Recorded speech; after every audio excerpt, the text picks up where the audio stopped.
Welcome, everyone, and happy Thursday. As you know, Thursday means it is time for Talent Experience Live, covering everything that you need to know in talent acquisition, recruiting, talent management, and of course, everyone's favorite, human resources.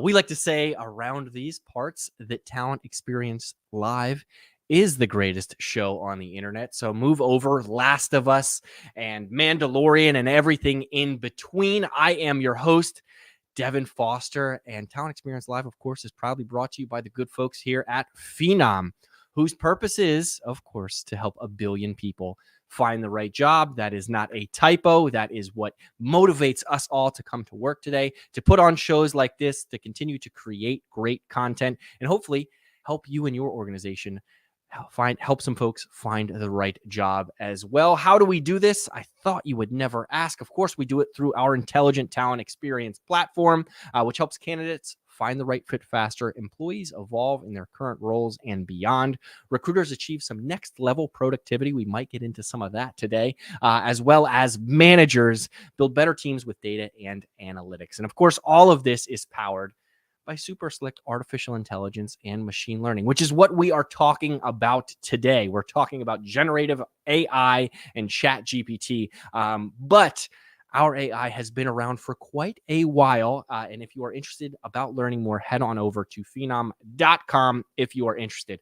While you're there, you may notice at the top of the website, you will see a banner. Don't ignore it. Don't close out of it. That banner, of course, is for our annual Talent Experience Conference, which happens March 28th through the 30th. And I am giving away some free tickets today. All you have to do to enter for these free tickets is simply comment. I saw John has already commented. Congratulations, John. You are entered for some free tickets to win some free tickets for I Am Phenom. So let's get those comments rolling in. Let's hear your thoughts around ChatGPT, around generative AI, around if it is going to take your job or not. And the way we'll start with those comments is, of course, going to be our icebreaker question, which is, are you, yes, you, the viewer right now, are you using ChatGPT or some other form of generative AI for your current job? Is it something that you plug in just for a little bit of inspiration? I see Barbara chiming in from Chicago. Hello. Richard is chiming in, excited to learn more. Let us know. Are you using ChatGPT or some of these tools today? I did put out a poll on LinkedIn earlier this week, and the results shocked me a little bit. Around 57% of people said no, they're not. They're simply continuing as usual, whereas 43% obviously said yes. So would love to hear on some of your success stories or maybe your negative stories from this. Welcome, everyone.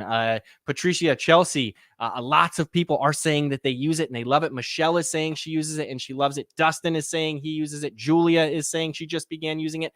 I just began using it as well, more so as an inspirational tool, and we are going to share a little bit about that today. Today, I'm joined by a very special guest, a frequent flyer here on the Talent Experience Live show, Cliff, who is VP of Strategy at Phenom, and he's going to talk about the specific benefits of ChatGPT and other generative AIs. As we all know, this has taken over the news cycle. I saw an article from Sherm this week that talked about it. This morning, I saw an article from Fortune where a CHRO shared his concerns a little bit around it. And of course, it has been featured on HBO with John Oliver last week tonight. And every single local news station everywhere has done their opening monologue provided by some generative AI. But without any further hesitation, you came here to learn more. And that is what we are going to do. So I am going to bring on my guest, Cliff. Welcome to the program.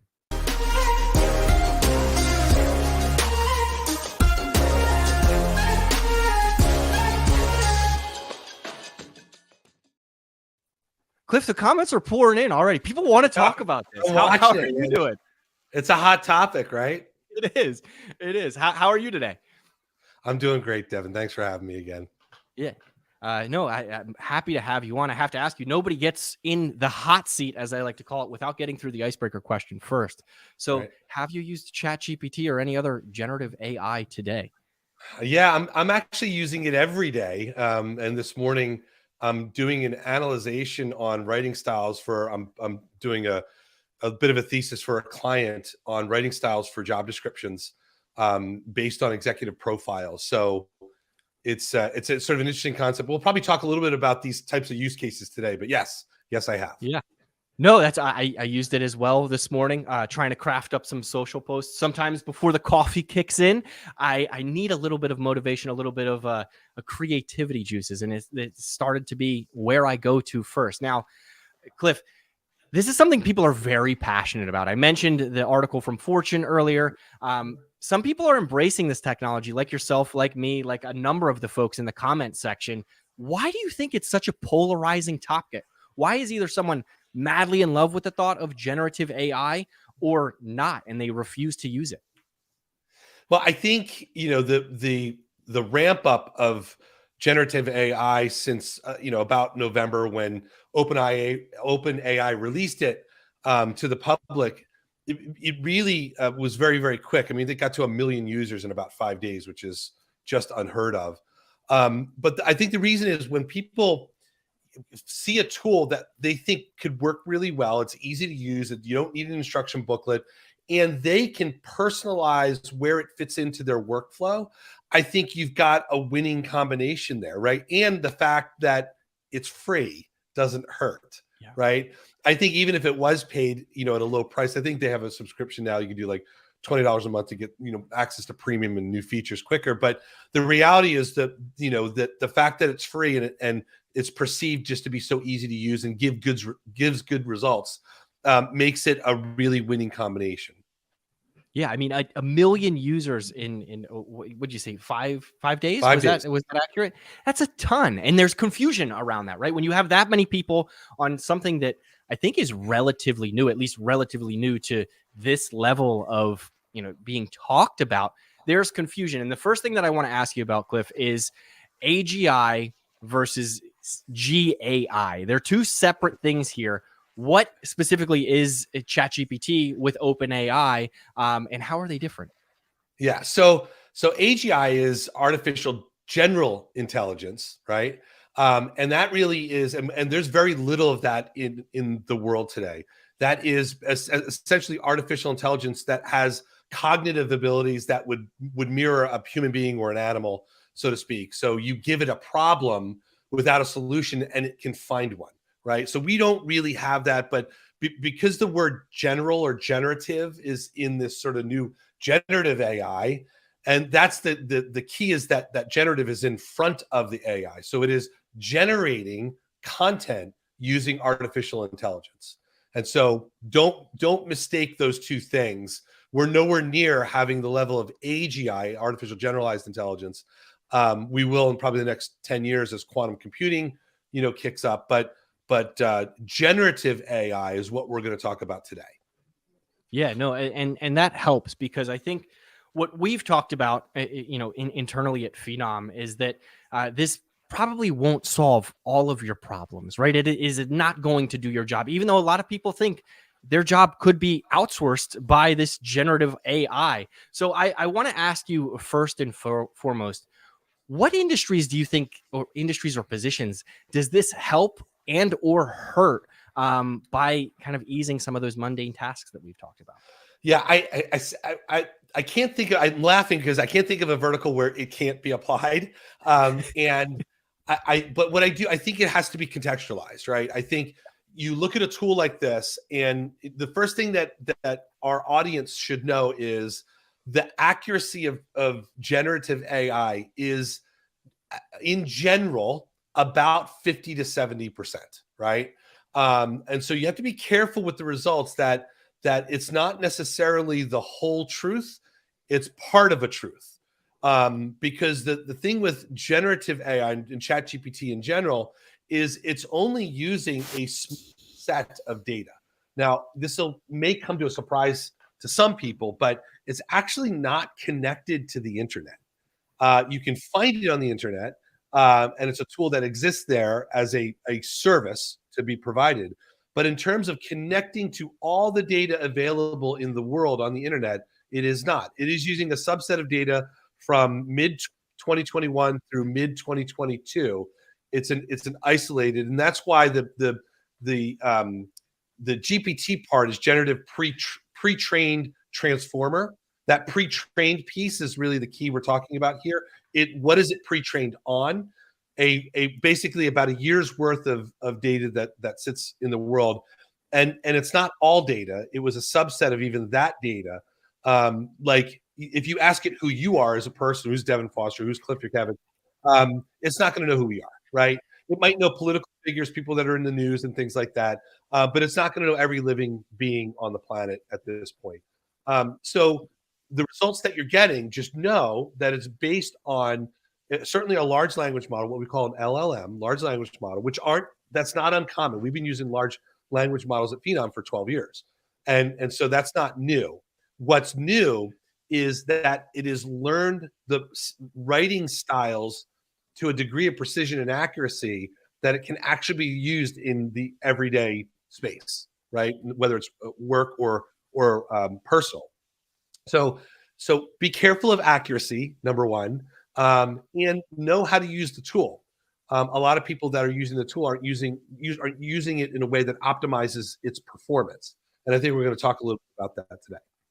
Yeah, no, I mean, when we talked about it a bit, there's this great thought, this big idea that this just creates content for folks that they can copy and paste it wherever they please. If you can create the right search for it, you'll kind of unlock the keys to your job. And I want to go against that a little bit, Cliff, because I think it is a great source for getting ideas, as I alluded to, before my caffeine kicks in the morning from coffee. But folks, correct me if I'm wrong here, they shouldn't just put in, write me a job description for customer service rep and then copy and paste that in there. I think there's things that they can take from it, but it does need that level of kind of sifting through and making sure that it fits your organization, the position itself. Is that accurate?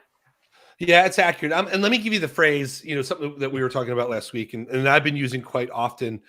Think of it as, we're moving from content creation to content curation. So you have to really shift your mindset that you're going to curate the response, right? And it might take several different prompts, to get to the right place. It was cool the first day that they released it, where you're going in and you're saying, write me. I went in and said, write me a song about X, and write me a poem, give me a haiku, and then I start doing job descriptions and other things, and it was fun. All of the results were not me, or were be able to use in my personal or professional life. But it was fun to see what the initial response was, and so let me do this. And I'll say this slow so people can write it down. We can take some notes on it. These are key phrases or types of phrasing that you would use with ChatGPT or generative AI in general, right? It really needs to be prompted. So I'm going to give you 6 prompts. The first 2 are kind of one and the same, but 6 total prompts to use in your query to ChatGPT. The first 2 are related. It's going to be act as if or act like.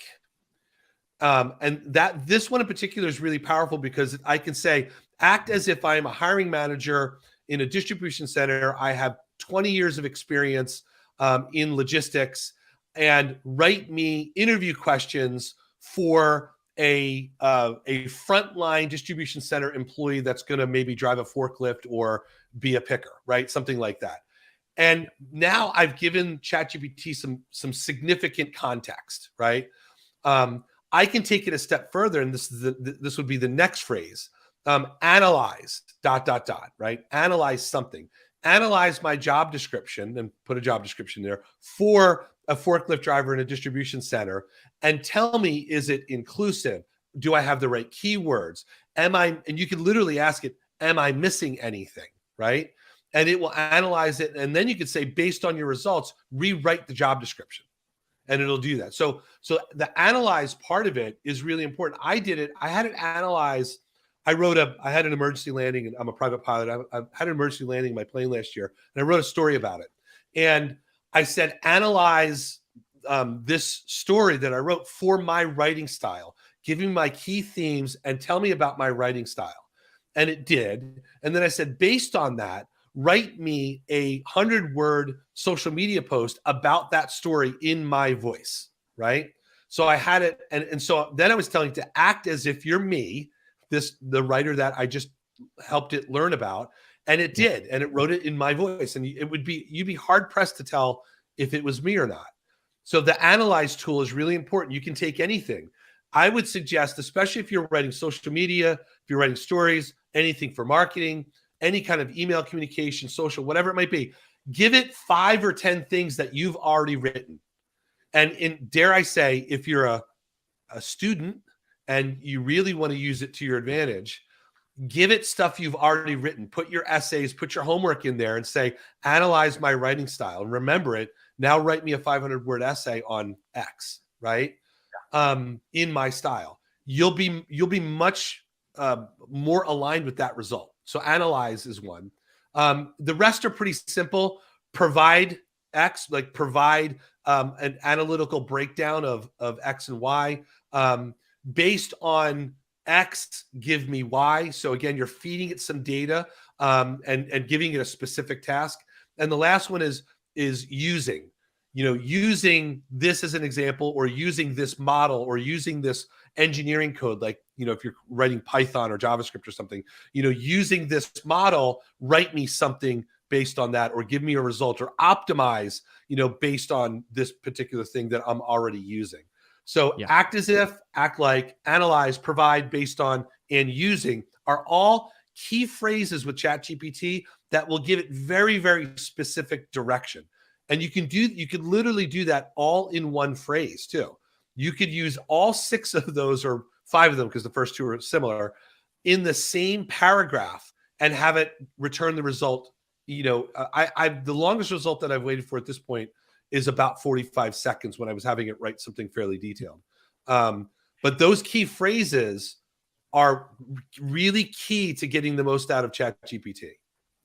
No, that's interesting. And the one thing that I want to talk about, because I know it's going to be a question in the comment section soon, is you mentioned the college student example of, providing some writing samples. And I think that the first thing that people think of and people are hesitant about, specifically in the recruitment and talent acquisition space, is, are people going to begin to forge their background or forge their cover letters, where you really want a job that is a senior level graphic designer. So you craft a resume around that or something. Do you think that this is going to be used, taken advantage of in that sense? And how can folks maybe protect themselves from that, if there is a way? Yeah.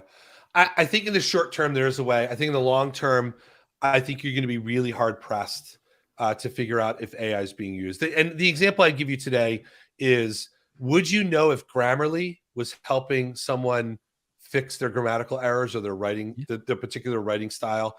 That isn't quite generative AI, but it's very, very close in terms of its logic.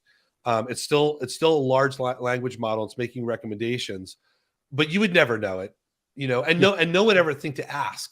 So I still think using this tool to help you curate your ideas. You still have to have ideas. You still have to know how to use the tool. There's an example of this in the art world. So OpenAI has another tool called DALL-E that helps create graphics. I think you and I both use DALL-E on a regular basis, or Midjourney, which is a similar one. But DALL-E in particular, there was an art contest last year, and the artist that won the digital version used DALL-E to create this. And if you don't, just look it up. Just look up award-winning DALL-E, DALLE, award-winning DALL-E painting or art, and you'll see that it's just this ridiculously crazy rendering of this person's vision. And the gentleman who created it is not an artist; he was an engineer. And so my wife is a fine oil painter. This is her work behind me, some of it. And I had this discussion with her, so what is art and who is an artist? And the answer is easy. Art is anything that you create, and an artist is anyone who creates it. No one talks about an artist having to be like my wife went to, did a dozen years of training to learn brush styles and techniques and really craft her technique that is her style. But who's to say that we can't get to those things faster with really good tools? I do think that people will try to game the system once ChatGPT. So there's a 4.0 version coming out. They just released APIs today, actually, for ChatGPT. They have a Foundry Studio that you can use an isolated instance of their OpenAI platform, which includes ChatGPT. So a lot of these tools are, I mean, we're going to see this will be the fastest adoption of technology in the history of technology.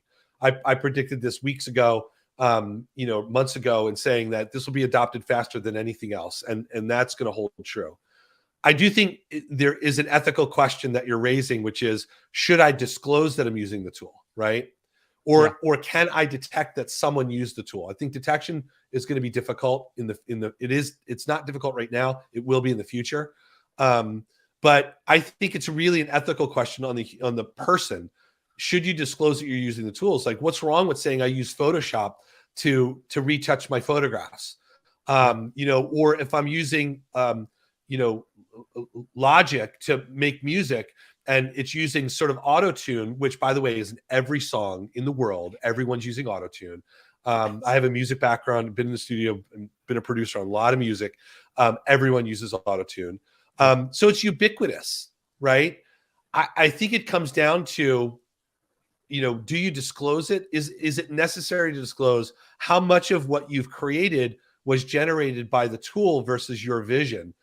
At the end of the day, I think it plays itself out in the work product itself.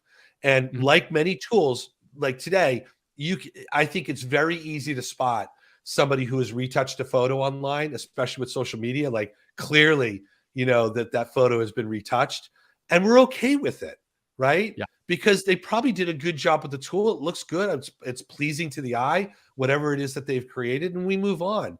It's only when we don't disclose it and we don't know its ubiquity that you sort of question. That's going to be really hard to not question because of the ubiquity of this already. It's already being asked. So just disclose it. I was interviewed, I think it was USA Today or something. I was interviewed about cover letters. Would you allow a candidate, or would you want to know if a candidate was using ChatGPT to create their cover letter? My response to it was, number one, who is using cover letters anymore? But number two is, I would ask them to use ChatGPT to create their cover letter and see how far they can take the tool to where it sounds like they actually wrote it. That they're using this innovative technology in a really smart way. Because it doesn't matter what role you're in. You can be a frontline worker through an executive of a company, or own your own business, or be an artist, or doing gig work.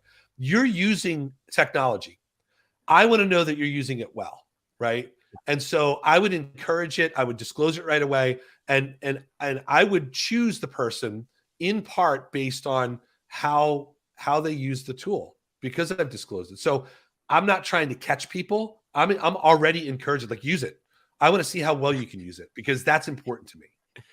Well, it based on what you're saying, it's the future, right? It's not going away, because people are going to continue to use it. And I think you raise an excellent point there, where if it's not disclosed, and I think this ties into the main conversation of, this technology can make everyone faster at their job. It can make you more efficient with what you're doing. So coming from my background as a recruiter, I remember recruiting for very technical roles, right? Cliff, I can't tell you the difference between Python or another, sort of coding technology. And going through an interview, that's a challenge as a recruiter to do that, because you seem uninformed. But if you truly are concerned with an individual who may not, you believe, live up to those questions, you can, as you shared earlier, put into one of these generative AI tools. Please write me, as a hiring manager with 5 years of experience, questions for this type of positions, or questions around Java, right? Not only are you going to come off as more informed as a recruiter, you may get the answer to your question right there, because you are meeting with face-to-face, and this technology allows you to do that. Am I way off there, or does that sound like a good use? I think this is such a good point. By the way, I could turn it around if I was being interviewed by a recruiter or a hiring manager. I could say, these are really great interview questions. Did you use generative AI to analyze my profile and ask me such great questions?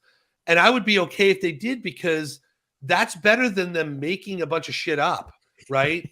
I would love generative AI to be used in there's. So let's talk about some use cases, right? You mentioned one, which I think is a great one. We're actually, for on the Phenom platform, we're building generative AI into the platform. We're going to be releasing some of that at our big conference, I Am Phenom, at the end of March. And so, one of the areas that we look at is generate interview questions based on the candidate's profile, the job, and maybe some of their other experience. Like, you can feed in, like, if they've got some publicly available information, feed it into generative AI, and it spits out maybe 10 really deep questions that allow me as the candidate to get very personal and show my value to the organization, versus just, do you know Python? Do you know Java? Like, yes, yes, yes. I know all those things. Been doing it for 10 years. Like, I would much rather have those highly personalized questions. So this is the ChatGPT. This is analyze, Cliff's profile and write 10 interview questions based on his profile. Like, who wouldn't want that? There's no more guesswork, right? Then use, based on my interview responses, right? Analyze Cliff's responses to these questions and create the themes or the important points, that can be highlighted from that conversation. So we're doing two things. Just, this is one use case, and dare I say, and my product team probably kill me for this, but these are things that we're going to release, right? We're building this into the platform because we want recruiters and hiring managers and candidates and employees that might be looking for their next role. We want them to talk about what's important to them, right? And helping you focus that conversation in a way that's going to bring the most out. So what we say is it opens the space, right? For a deeply personal conversation, for that. So if you take those the interview questions, the analyzation of the interview, you can go all the way back to what we talked about earlier, like act as if I am, a 10-year engineer of Python, and write a job description for, I need to hire somebody with 2 years of Python experience, right? And give me the keywords. Like, how hard it is for hiring managers to write a concise job description that's clear. And by the way, job descriptions, this is a fact. If they're over 750 words, you need to go back and rewrite it, right? Yeah. Because search engines really hate anything over that. So that's not a lot of words to write a job description. No. So you can even tell ChatGPT or generative AI to do it in 750 words with all the right keywords, with all the core requirements, to attract the right individual, into that role. So there's so much that you can do to fine tune. And I think I saw a note, and I apologize on who wrote it. I saw it pop on the screen there. It really is about ideation, right? It's about helping you curate your idea, create the initial bulk work, which is fine. But then curate it along to a point that it's really going to be helpful to you. And that, to me, is the most important thing. Is that we're using that tool in the right way that's giving good results. Yeah, I to your point, Cliff, I think this is just the next evolution of technology. If you were to ask someone, a college student in the early 90s, 80s, whatever it may be, before the internet was readily available, to write a paper on something, they would go to the library. They would find, studies, all of these different things, and that's where they consume their information. Now, with the internet, folks hop onto Google, they hop onto Bing, whatever it may be, to source, these credible things. They consume it and then write their paper. This is just what we're describing is just a new way to get information faster, right? And continue to ask those iterative questions to get exactly what you're looking for. So even though you may not have written it in complete sentences, you got it to the point where it is, and very few people could probably do the same thing. Cliff, your ChatGPT little bar on the side, I can guarantee you it looks vastly different than mine when I asked, can you tell me about Devin Foster and who his parents are? It came back, sorry, we can't do that.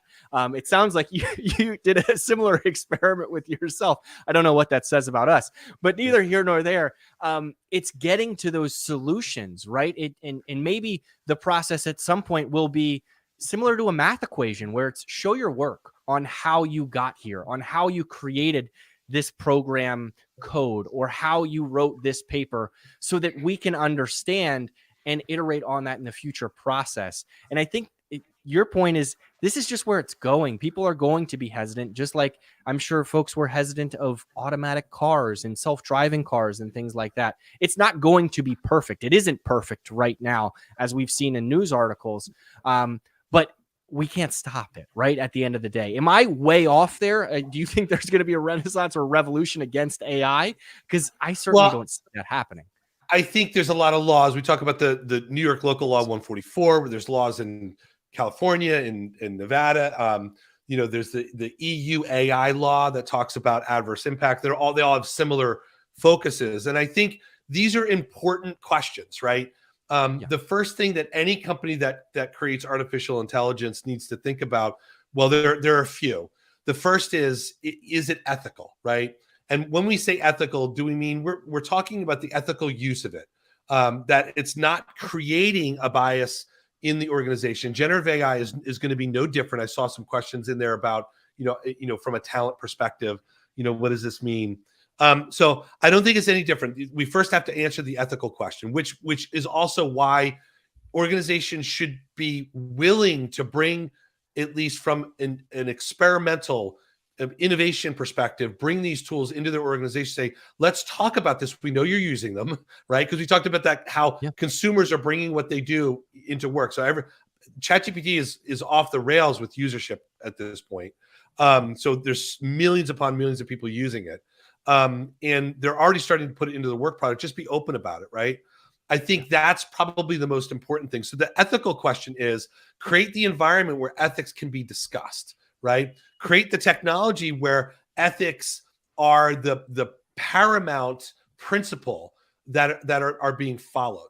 The second is explainability, right? Explain to individuals why you're using this technology, how it's being used, in whatever experience that you're building, whether it's a work experience, an interview, it could be recruiting in the case of the domain that we live in. Is it assessing me? Right? How is it doing that? What data is it using to do that? So that explainability is paramount to these technologies being used in ethical ways. The last two I think are really important, which is defensibility, because people will say that I'm being, discriminated against because of AI, and they may or may not have a case. We're not here to argue that piece of it, but if you've done it ethically and you've explained it the right way and you've been upfront about it, you likely can be more defensible. That doesn't mean to say that there couldn't be instances, right? It's technology, and that can happen. But the defensibility part is something that's really important. And the last one goes down to the user, which is configurability. Can I configure this technology in a way where I can use it and be productive, and still be producing something that is valued in my personal life or in my work life? Because that's really what we want to do. These technologies are not meant to replace people. I don't know. And we're an AI company. I've been in artificial intelligence for 30 years. I've never sat in a room where all the engineers said, I can't wait to replace all these people in these roles with this technology. Nobody's having that conversation, right? Innovation without thinking about the human being in that equation is, according to, and I agree with him, according to Mahi, who's our CEO, is just stupidity, right? So we want to innovate in really smart ways that include what we call the human in the loop, right? Making sure that we are benefiting humanity in a way that allows us to progress, because these tools aren't going away, right? So that's what we really need to think about when we're doing it. So ethical, explainable, defensible, and configurable. When those things are all in harmony, you've got something that really, really works, and something that's very special. And hopefully this is, when we release a bunch of this stuff at I Am Phenom at the end of this month, we will hit all four of those values. Yeah, no, I think we will, Cliff. And I loved the sentiment that you just shared there, where no one wants AI to replace people. We need the humans in the loop. And we've had conversations specifically around AI about ATMs and Mac machines in the Philadelphia area, where it is simply a way to access your money when the bank may be closed, right? And what does that do for the banking industry? It reskills their bank tellers, right? When you have to have an intimate conversation so that when you go to the bank, there isn't a line out the door of people trying to get access to their money, so that you can sit down with somebody and talk about a mortgage or, a loan or whatever that may be, because those are conversations that you have to have. And I think of this in a recruiting and human resources angle, where folks want answers to questions. They may be interacting with a chatbot, and if you're able to have that conversation based on a data set of previous conversations within your organization, that's where the advantage can really come from, right? Where it's specific interview questions that are posed so that you can get to the answers you're looking for when a recruiter may not be available, whether it's that overnight shift. I know we had a conversation on this show last week or a few weeks ago with Circle K, specifically around the availability of a chatbot when someone may have reached their breaking point on an overnight shift. That applies to nursing. That applies to a ton of different areas. And we already see it in customer service, right? If I call whatever technology company it may be, I'm going to be prompted with a robot, right? A voice messaging system on the end, where if you want to speak to a human, you either spam 100 times or say speak to a human. But 90% of your answers can probably be resolved if you just go through the correct path, the choose your own adventure there. This is just making it more conversational and more easier. So I'm excited for it in the recruitment industry. Cliff, is there anything else? Yeah, you go. Yeah, I'll add one point. I have a colleague here at Phenom. Her name's Jennifer Roberts, and she works with our sales development team, and she's really been sort of this power user here at Phenom. And so I kind of interviewed her, and she helped me put some stuff together for a presentation to a really great client of ours, and just asked for some examples. One of the things that Jennifer wrote that I really loved was understanding pain points, like analyzing, again, this analyze or using X, like give me the pain points of something. And you know how many hours individuals might spend trying to research and find the pain points of a client, of a role, of a division, of a company, a position in a market, whatever it might be. This is a really smart use of the technology, because you're asking it to analyze this large corpus of data. You're giving it examples, and it can easily find things in seconds that you would generally find, but it would take you hours. Now, instead of spending all those hours researching, now you're finding those pain points. Now you know the pain points, at least you have some idea. You can validate them. By the way, always validate your results with any generative AI, but you can validate them. It changes the nature of the conversation from tell me what your pain points are to here's what I know. I've done some homework. I've also got some solutions here for you.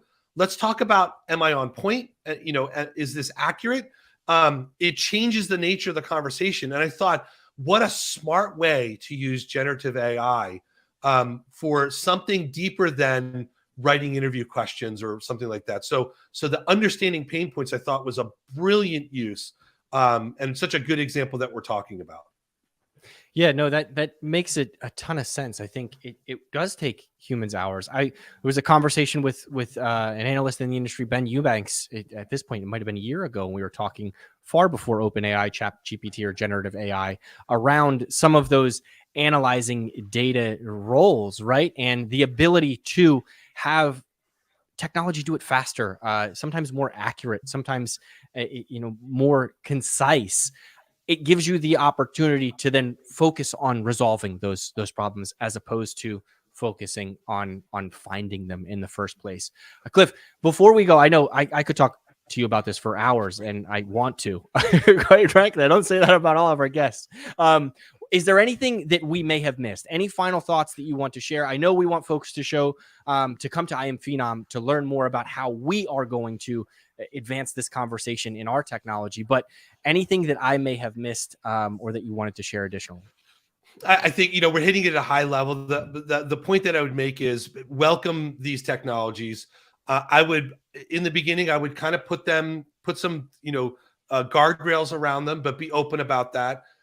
Talk to your teams about how they might use it, where it can be injected, in their work product.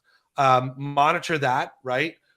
Certainly work with legal and compliance to be sure that you're doing things in an ethical way. That is obviously the most important thing. And explain to people what you're doing, and just be open about it.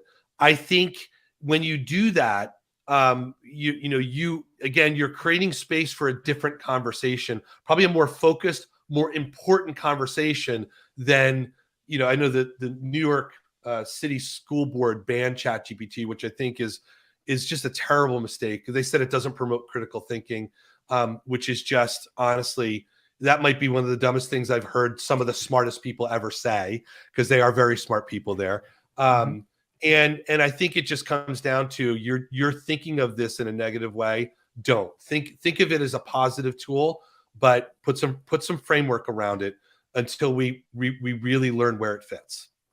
Yeah. And I mean, to your point, when you have that open conversation with your team, ask them if they've already started using it, right? It's a safe space. We ran the poll on LinkedIn, Cliff.